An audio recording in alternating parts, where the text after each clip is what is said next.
ഒരു വെബ്സൈറ്റ് ഉണ്ടാക്കുന്നതിന് മുമ്പ് നിങ്ങൾ എടുക്കുന്ന കുറച്ച് സ്റ്റെപ്സ് എന്തൊക്കെയാണ്? ഡയറക്റ്റ് എന്തെങ്കിലും AI ടൂളിൽ കയറിയിട്ട് പ്രോംപ്റ്റുകൾ കൊടുക്കുന്നതാണോ? പക്ഷെ അങ്ങനെയല്ല. ശരിക്കും നമ്മളൊരു വെബ്സൈറ്റ് ഉണ്ടാക്കണമെങ്കിൽ അതിന് മുമ്പ് അതിനൊരു ആർക്കിടെക്ചർ ഉണ്ടാക്കണം. സോ ബേസിക്കലി നമ്മൾ ഡെവലപ്പറിന് കൊടുക്കുകയാണെങ്കിൽ ഡെവലപ്പറിന് മനസ്സിലാക്കി കൊടുക്കുകയാണ് ഇന്നതാണ് നമുക്ക് വേണ്ടതെന്നുള്ളത്.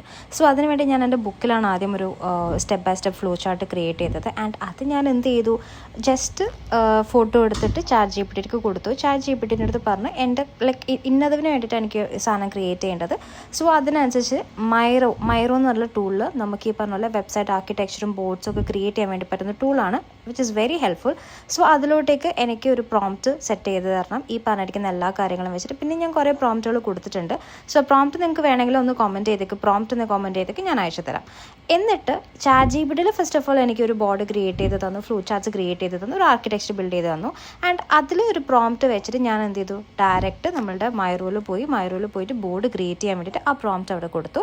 ആൻഡ് ഇപ്പം നിങ്ങൾ സ്ക്രീനിൽ കാണുന്നത് പോലെ അടിപൊളിയായിട്ടുള്ള വെബ്സൈറ്റ് ആർക്കിടെക്ചർ എനിക്കതിൽ ബിൽഡ് ചെയ്ത് തരും. ഇനി ഇത് ഞാൻ ഡയറക്റ്റ് ഞാൻ ക്രിയേറ്റ് യൂസ് ചെയ്യുന്ന ഇപ്പം ഏതെങ്കിലും AI ടൂളാണെങ്കിൽ അതിൽ പോയിട്ട് ബോർഡ് കാണിച്ചു കൊടുത്തു കഴിഞ്ഞാൽ അതേപോലെ പ്രോപ്പറായിട്ട് എനിക്ക് വെബ്സൈറ്റ് ഡിസൈൻ ചെയ്ത് കിട്ടും.